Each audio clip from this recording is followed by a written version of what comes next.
Hello and welcome to Praveen Gyanodaya classes. और आज हम लोग पढ़ने वाले हैं इलेक्ट्रॉनिक विन्यास कि इलेक्ट्रॉनिक विन्यास हम लोग कैसे किसी तत्वों का जो इलेक्ट्रॉनिक विन्यास हम लोग कैसे निकालेंगे। तो आइए हम लोग सीखते हैं कि इलेक्ट्रॉनिक विन्यास क्या है, इसको हम लोग कैसे निकालेंगे। तो इलेक्ट्रॉनिक विन्यास होता क्या है, पहले इसके बारे में बात करते हैं कि इलेक्ट्रॉनिक विन्यास क्या है। तो किसी भी तत्व जो है, जैसे आपने बहुत सारे तत्वों का नाम सुना होगा, hydrogen, helium, lithium, beryllium, boron, carbon, nitrogen, oxygen, fluorine, neon, sodium, इस तरीके से बहुत सारे नाम आपने सुना होगा। तो इलेक्ट्रॉनिक विन्यास जो है, यदि आपको कहा जाए कि किसी भी तत्व का आप जैसे मान लीजिए कार्बन का निकालना है, सोडियम का निकालना है, मैग्नीशियम का, जिंक का, आयरन का, इस तरीके से बहुत सारे ऐसे तत्व हैं, यदि उसका इलेक्ट्रॉनिक विन्यास आपको निकालना पड़े तो आप कैसे निकालिएगा, इलेक्ट्रॉनिक विन्यास हम लोग कैसे निकालेंगे। तो सबसे पहला क्वेश्चन मेरा आपसे ये है कि इलेक्ट्रॉनिक विन्यास हम लोग कहेंगे किसको, ठीक है, क्या होगा इसका डेफिनेशन। तो इलेक्ट्रॉनिक विन्यास हम लोग जो है इसका डेफिनेशन ऐसे लिखेंगे कि किसी भी तत्व के परमाणुओं में, कोई भी तत्व होगा उसके परमाणुओं में इलेक्ट्रॉनों की जो व्यवस्था होगी ना, उसी व्यवस्था को हम लोग इलेक्ट्रॉनिक विन्यास कहते हैं। कोई भी तत्व होगा, उस तत्व के परमाणु में जो इलेक्ट्रॉनों की व्यवस्था होगी ना, तो उसको हम लोग क्या कहेंगे, इलेक्ट्रॉनिक विन्यास कहेंगे। अब इलेक्ट्रॉनिक विन्यास को समझने के लिए कुछ बातें हैं जो आपको समझना पड़ेगा। जैसे आप यहाँ पर समझिए, यदि मैं कण बोलूँ तो आप ये समझ जाइएगा कि अणु, परमाणु और आयन की बात कर रहा है, ठीक है। और परमाणु में जो है बहुत सारी चीज़ें होती है, जैसे इलेक्ट्रॉन होता है, प्रोटॉन होता है और न्यूट्रॉन होता है। तो यहाँ पर समझिए, आप इलेक्ट्रॉनिक विन्यास को बनाने के लिए क्या क्या करना पड़ेगा। सबसे पहले मैं आपको कुछ बातें क्लियर कर देता हूँ, बता देता हूँ, ताकि आपको आगे प्रॉब्लम ना हो।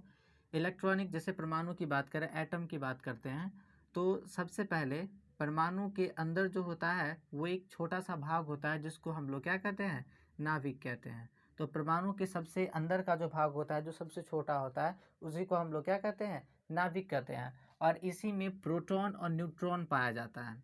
परमाणु के नाभिक में क्या पाया जाता है, प्रोटॉन और न्यूट्रॉन पाया जाता है। और इसी नाभिक के चारों ओर जो है इस तरीके से बना होता है, जिसको हम लोग कहते हैं एनर्जी लेवल, इंग्लिश में, हिंदी में ऊर्जा स्तर, इस प्रकार से होगा। तो इसमें तो प्रोटॉन और न्यूट्रॉन है। अब इलेक्ट्रॉन जो होता है ना, वो इस सब में जो है इलेक्ट्रॉन भरा हुआ होता है, ठीक है। प्रोटॉन और न्यूट्रॉन इसमें, और इलेक्ट्रॉन जो है एनर्जी लेवल में भरा होता है। अब यहाँ पर मान लीजिए कि एक ये पहला कक्षा है, ये दूसरा है, ये तीसरा है और ये चौथा है। तो इसका आप कुछ नाम रख दीजिए। जैसे हम यहाँ पे नाम रख देते हैं इसका KLMN, इस तरीके से इसका नाम हम लोग रख देते हैं। अब आप ध्यान से देखिएगा कि इलेक्ट्रॉनिक विन्यास बनाना कैसे है। इसी को जो है, इसको हम लोग क्या कहते हैं, इसको नाभिक कहा जाता है। और ये जो आप देख रहे हो, इसको कहा जाता है ऊर्जा स्तर, इसको ऊर्जा स्तर कहा जाता है। और ये आप देख रहे हो, ये इलेक्ट्रॉन है, इस तरीके से इसमें इलेक्ट्रॉन होता है, इसको इलेक्ट्रॉन कहते हैं। और ये जो है, इसी को हम लोग कक्षक भी कहते हैं, ठीक है। तो कक्षक कौन सब है, यहाँ पे KLM और N जो है, ये सब क्या है, कक्षक है। और इसी को हम लोग उपकक्षक भी कहते हैं, इसी को उपकक्षक कहा जाता है। तो उपकक्षक कौन कौन सा होता है, तो उपकक्षक होता है S, P, D और F, ये सब जो होता है वो उपकक्षक होता है। S, P, D और F जो है वो उपकक्षक होता है। ध्यान से समझिए, अगर मान लीजिए कि पहला वाला जो ऊर्जा स्तर है वो यदि उसमें S है, पहला वाला में यदि S है, तो यहाँ पर देखिए 4 गो उपकक्षक है, S, P, D और F। यदि पहले वाले में S है तो दूसरे वाले में S और P दोनों होगा, तीसरे वाले में S, P, D तीनों होगा, और चौथे वाले में S, P, D और F, ये चारों होगा। और यदि मान लीजिए कोई ऊर्जा स्तर बना तो यहाँ पे S, P, D, F, G हो जाएगा। इधर और कुछ बना तो यहाँ पे S, P, D, F, G, H, इस तरीके से बहुत सारे ऊर्जा स्तर जो है वो बनते चले जाएंगे। तो आपको इसके बारे में समझ में आया कि यहाँ पर क्या है, ये जो है, ये नाभिक के सबसे बीच का जो भाग, ये परमाणु, ये एक परमाणु है, और परमाणु के सबसे बीच का जो भाग होता है उसको हम लोग नाभिक कहते हैं। और उसके चारों तरफ ऊर्जा स्तर होता है, एनर्जी लेवल इसको कहते हैं। और ये जो आप देख रहे हैं डॉट डॉट जो दिखाया गया, ये एक तरीके से बताया गया है कि इसमें इसी ऊर्जा स्तर में क्या होते हैं, इलेक्ट्रॉन होते हैं। और इसको कक्षक कहा जाता है, जिसका नाम दे दिया गया यहाँ पे KLMN। और इसी को उपकक्षक भी कहा जाता है। तो उपकक्षक कौन कौन से होते हैं, तो 4 उपकक्षक होते हैं, S, P, D और F होते हैं। तो ये 4 है। आगे मान लीजिए नया उपकक्षा अगर बनेगा तो मान लीजिए F के बाद G बन गया, H बन गया, I बन गया, J बन गया, कुछ भी बन गया, तो इस तरीके से होता चला गया। इसी को कोश भी कहा जाता है, जिसको इंग्लिश में शेल कहते हैं, तो ये कोश भी है। तो मुझे लगता है कि इतनी बातें आपको समझ में आई होगी कि किसी भी परमाणु के अंदर जो सबसे छोटा भाग होता है उसको हम लोग नाभिक कहते हैं, और नाभिक में प्रोटॉन और न्यूट्रॉन दोनों होता है। और इलेक्ट्रॉन की बात है तो इलेक्ट्रॉन उसके ऊर्जा स्तर में होता है, और कक्षक जो है वो यहाँ पे K, L, M, N जो है वो कक्षक है, और उपकक्षक जो है वो है S, P, D और F है। इतनी बातें आपको समझ में आई।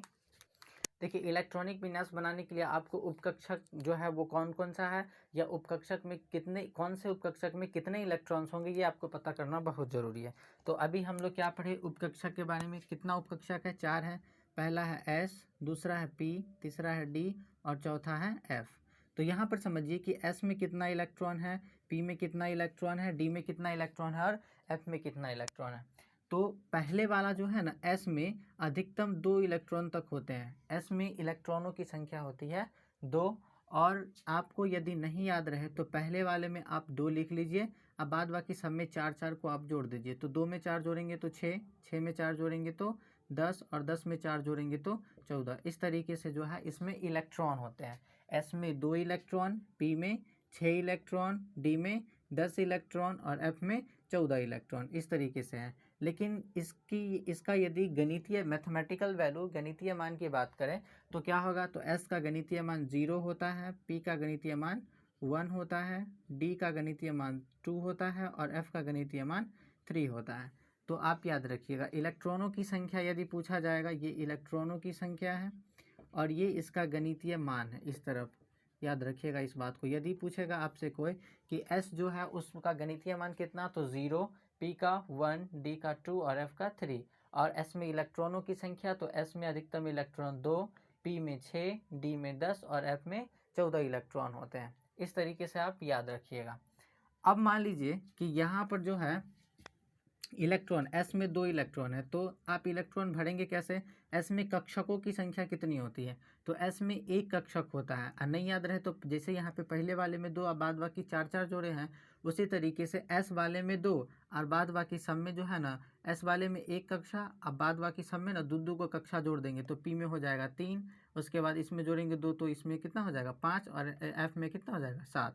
तो S में 1 कक्षा, P में कितना हो जाएगा 3 कक्षा, S वाले में जो है 1 है तो इसमें 2 जोड़ देंगे तो P में अगर जो 2 जोड़ दिए तो यहाँ पे 3 हो गया। D में यदि जोड़ दिए तो कितना हो जाएगा 5 हो जाएगा, और F में जोड़ेंगे तो कितना हो जाएगा 7 हो जाएगा। तो 5 में 2 जोड़ेंगे 7, 1 में 2 जोड़े तो 3, 3 में 2 जोड़े तो 5, 5 में 2 जोड़े तो 7। इस तरीके से इसमें कक्षकों की संख्या बनती चली जाएगी। 1 2 3 4 5, इसमें हो जाएगा 7।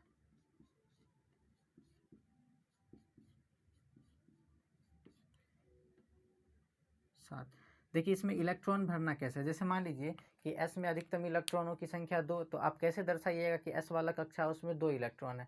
तो S वाला कक्षा में 2 इलेक्ट्रॉन है, तो यहाँ पे देखिए एक ही को कक्षा है, तो इसमें 2 इलेक्ट्रॉन को इस तरीके से हम लोग रख देंगे। लेकिन P वाला जो देखिए, इसमें इलेक्ट्रॉन भरने का क्रम क्या होता है। P में अधिकतम इलेक्ट्रॉनों की संख्या 6 है, तो हम लोग इलेक्ट्रॉन भरेंगे कैसे इसमें।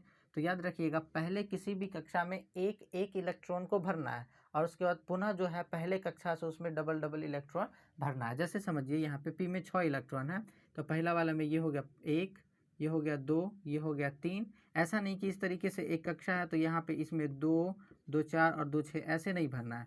आपको भरना कैसे, सब में एक एक इलेक्ट्रॉन रख दीजिए। तो ये हो गया पहला, दूसरा, तीसरा, यहाँ से हो जाएगा चौथा इलेक्ट्रॉन, ये 5वां इलेक्ट्रॉन और ये 6ठा इलेक्ट्रॉन। इसी तरीके से D में इलेक्ट्रॉनों की संख्या 10 है, तो हम लोग D में इलेक्ट्रॉन कैसे भरेंगे। देखिए 1 2 3 4 5, यहाँ से हो जाएगा 6 7 8 9 और 10। उसी तरीके से F में हो जाएगा 1 2 3 4 5 6 और ये 7, यहाँ से 8 9 10 11 12 13 14।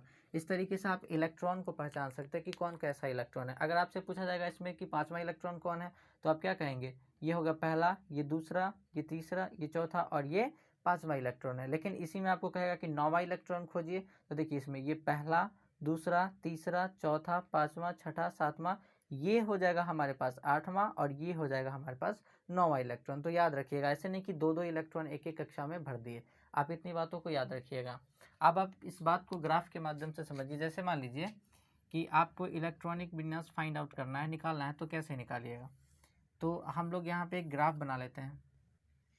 यहाँ पर देखिए एक इस तरीके से इसमें रख देंगे, यहाँ पे सब में S, ये हो जाएगा हमारे पास P वाला कक्षा, उसके बाद ये अगला हो जाएगा D वाला इस तरीके से, और ये वाला हो जाएगा F वाला कक्षा इस तरीके से।